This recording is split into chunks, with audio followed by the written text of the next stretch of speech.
જેની ઉત્સુકતાપૂર્વક રાહ જોવામાં આવી રહી છે તે રામનવમીને લઈને જોરદાર ઉત્સાહ તમામ લોકોમાં જોવા મળી રહ્યો છે। 6 એપ્રિલના રોજ એટલે કે આવતીકાલે રામનવમી પર્વની ઉજવણી કરવામાં આવનાર છે। રામનવમીના પાવન અવસરને વધાવવા માટે સાવરકુંડલા નગર જાણે કે અયોધ્યાપુરીમાં ફેરવાઈ ગયું છે તેમ લાગી રહ્યું છે।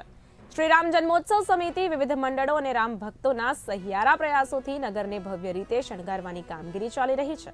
ઠેર ઠેર રોશની, ધજા પતાકા અને આકર્ષક સજાવટથી શહેરને શ્રીરામમય બનાવવાના પ્રયાસો ચાલી રહ્યા છે। રામનવમીની શોભાયાત્રાને લઈને નગરજનોમાં ભારે ઉત્સાહ અને ઉમંગનો માહોલ જોવા મળી રહ્યો છે।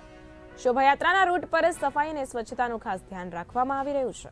સાવરકુંડલામાં પ્રથમવાર વર્ષ 1983થી શરૂ કરાયેલી આ શોભાયાત્રાની પરંપરા આજે પણ એટલી જ ધામધૂમથી ચાલી આવે છે। સમગ્ર સાવરકુંડલા તાલુકાની ધર્મપ્રેમી જનતા હજારોની સંખ્યામાં આ શોભાયાત્રામાં જોડાય છે, જે ભગવાન શ્રીરામ પ્રત્યેની તેમની અપાર શ્રદ્ધા અને ભક્તિનો પુરાવો આપે છે।